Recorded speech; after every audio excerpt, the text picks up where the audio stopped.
Quelqu'un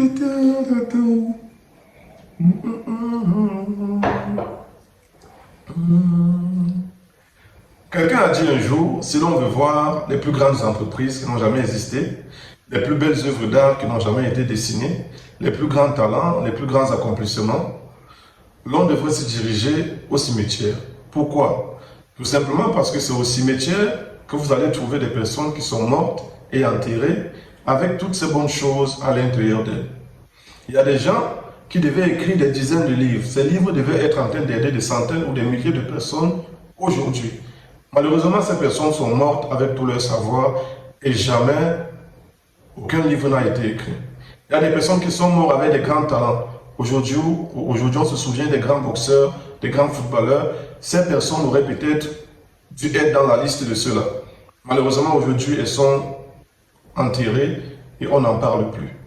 Il y a des personnes qui avaient des talents et qui devraient en réalité dessiner des grandes œuvres d'art. Peut-être même que ces œuvres seront aujourd'hui les œuvres les plus célèbres. Malheureusement, on ne connaîtra pas ces œuvres. Pourquoi je vous parle de cela? Tout récemment, pendant que je méditais, une petite parenthèse, le 27 mai, c'est-à-dire dans 20 jours exactement, je serai en train de passer 31 années sur la terre. Et pendant que je méditais, je me suis posé la question de savoir si je mourais aujourd'hui, qu'est-ce que ma vie aura apporté à ce monde?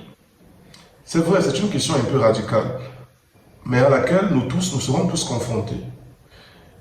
La vérité est que je ne suis pas maître de mon temps. Je ne peux pas décider de quand je vais quitter la terre. Il est certes vrai, je ne souhaite pas mourir aujourd'hui. D'ailleurs, personne ne veut mourir. Mais la vérité est que celui qui détient mon temps peut décider que mon parcours sur la terre s'arrête ici. Et en ce moment, qu'est-ce qu'on retiendra de moi? Ce qui est sûr, je suis sûr d'une chose. Je ne souhaite pas être de cette catégorie de personnes qui meurent avec quelque chose de bon ou de mauvais à l'intérieur d'elle. Alors j'ai pris une décision un peu violente et je me suis dit, à partir de ce jour où je fais cette vidéo, tout ce qui est de bon ou de mauvais à l'intérieur de moi a pour mission de sortir. Ça veut dire que, à compter de ce jour, s'il y a quelque chose de bon à l'intérieur de moi, dans ma vie, dans mon parcours, dans mon histoire, dans mon quotidien, qui peut servir à quelqu'un ici-bas, alors cette chose doit sortir. S'il y a quelque chose de mauvais à l'intérieur de moi, qui peut détruire, cette chose doit également sortir. Pourquoi? Parce que je ne serai pas le cimetière des choses mauvaises. Si la chose est bonne, elle bénira quelqu'un. Si la chose est mauvaise, je recevrai des leçons et ainsi, je vais progresser. Il est certes vrai, quelqu'un a dit un jour, le silence est d'or, mais la parole est d'argent. Mais je sais une chose, l'or est plus précieux que l'argent. Alors, je vise l'or, oui. Mais si j'ai la possibilité d'avoir de l'argent, alors je commence par avoir l'argent. Et pour ça, s'il faut parler, alors je vais le faire. De toute façon, une question simple. Depuis que je suis silencieux, ma vie t'a-t-elle été utile? La réponse est non. Alors, laisse-moi essayer en parlant. Si ma vie pourra être utile en parlant, c'est une bonne chose. Si elle ne sera toujours pas utile en parlant, ça ne changera rien à ce qui est déjà fait actuellement. Alors, concrètement, qu'est-ce que je vais partager désormais? Alors, j'ai mis sur pied une chaîne YouTube que je t'invite à aller consulter. Le lien sera soit dans la description, soit juste en commentaire. Dans cette chaîne YouTube, je vais partager un ensemble de choses. Et pour ça, j'ai pris le soin de les noter. Donc, je vais partager mon histoire, c'est-à-dire mes erreurs, mon passé, d'où est-ce que je viens, où est-ce que je vais, quelles sont mes convictions fortes. La plupart d'entre vous me connaissent comme frère, d'autres me connaissent comme camarade, d'autres comme collègue, d'autres comme peut-être responsable, berger. De toute façon, chacun me connaît sous une casquette certainement différente. Mais il est temps que vous me connaissiez également sous une autre casquette.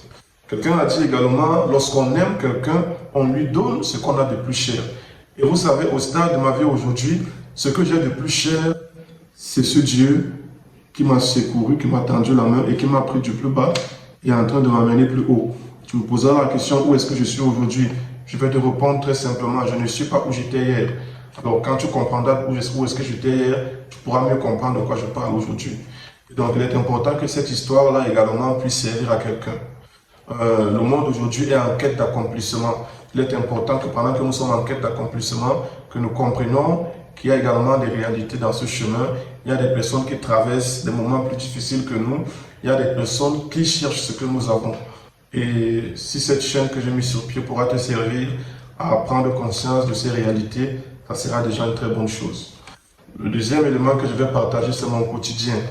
Beaucoup me connaissent peut-être comme travailleur, peut-être connu comme étudiant, mais la vérité est qu'il y a beaucoup d'autres charges qui sont à ma responsabilité et je fais beaucoup d'erreurs au quotidien, j'ai beaucoup de challenges et je pense que mon quotidien pourra également servir à quelqu'un. Et j'ai décidé de le partager, du moins je ne serai pas avec la caméra partout, non, mais tous les matins je viendrai partager quelque chose qui me tient à cœur, ce que j'ai rencontré comme difficulté sur mes différentes responsabilités. Et donc, si ça peut aider quelqu'un, ça sera une très bonne chose. Je vais partager également mes frustrations. Juste une petite parenthèse. Tout récemment, mon épouse me pose la question, mais dis-moi, quand je t'ai connu, il y a de cela 3 ans, tu me disais qu'à l'âge de 30 ans, tu devais être millionnaire. Où en es-tu? Bon, on a un peu ricané, on a rigolé. Je me suis rendu compte à quel point la vie est bizarre. Vous voyez, il ne suffit pas de penser les choses pour que ces choses arrivent. Il y a un ensemble d'actions qu'il faut mener pour amener ces choses à manifestation. Je ne regrette encore rien. Rien n'est encore joué, tout est encore possible. Voilà. Je ne dis pas que je ne serai pas millionnaire. Voilà. Mais je dis, cette histoire m'a permis de réaliser que il y a des choses qu'on peut dire, mais en réalité, ça va au-delà de la parole. Il y a des actions qui doivent accompagner ces choses-là. Donc, je vais également partager ces frustrations, ces limitations, ces choses que je souhaite voir, mais qui tardent à arriver, qui ne sont pas encore là. Comment est-ce que je fais pour continuer à avancer, rester focalisé sur ce que je dois faire, en restant également en attente de ce que je ne vois pas, ou tout simplement en étant frustré de certaines situations de ma vie. Je suis jeune, il y a beaucoup de jeunes à qui ça va également servir. Je ne suis pas le seul qui passe par là, nous sommes nombreux. Mais si je suis le premier à avoir le courage de le faire, alors je le ferai, je serai le cobaye de plusieurs. Également, je vais partager mon ignorance. J'aimerais mieux dire mon ignorance parce que je ne pense pas que je sais quelque chose. De toute façon, ce que je savais hier, aujourd'hui, quand je regarde, je rigole. Parce que ce que j'apprends aujourd'hui me montre à quel point j'étais ignorant hier. Alors, ce que je pense connaître aujourd'hui, dans 2 ans, dans 5 ans, je serai en train de rigoler encore à l'intérieur de moi-même pour me dire, mais comment j'étais autant ignorant. Et donc, si je dis je partage ma connaissance, c'est trop dire. Parce que la vérité est que ce que je sais aujourd'hui sera une ignorance pour demain. Et donc c'est cette ignorance d'aujourd'hui que je veux partager et ça pourra peut-être aider quelqu'un également. La troisième chose, je vais partager mes progrès. Oui, ma vie n'a pas que des limitations, n'a pas que des frustrations, il n'y a pas que de l'ignorance, mais il y a également des progrès. Et c'est important, je viens de très loin, comme la plupart d'entre nous. Et il est important qu'on s'encourage mutuellement. Je partagerai mes défis. Cette saison de ma vie est une saison particulière. J'ai tellement de défis, tellement de challenges et je pense qu'il est bon que nous puissions le vivre ensemble en tant que jeunes et le partager ensemble. Grosso modo, tu as compris. Désormais, tu pourras retrouver sur ma chaîne ou sur ma page Facebook une vidéo au quotidien. C'est un gros challenge et je souhaite avoir la force de le faire. Et je le ferai de tout mon cœur. Donc, ne sois pas attentionné sur la qualité du contenu, sur la qualité du montage. Vraiment, sois focalisé sur le message parce que je parlerai de mon cœur. Ce que Dieu me mettra à cœur de partager, c'est ce que je partagerai avec amour. Ceci dans le but de t'édifier, de te challenger, de te motiver à te surpasser et à devenir une meilleure version de toi, pendant que je deviens également une autre meilleure version de moi-même. Alors les amis, c'était ça la bonne nouvelle que je voudrais annoncer. Ça sera certainement une bonne nouvelle pour un jeune frère et également une bonne nouvelle pour une jeune sœur. On se tient par les bras, on avance ensemble, on ne lâche pas, on continue de combattre, on continue d'avancer. Alors que Dieu vous bénisse abondamment. Allez massivement vous abonner à la chaîne. Beaucoup de belles surprises vous y attendent. Que Dieu vous bénisse. Ciao.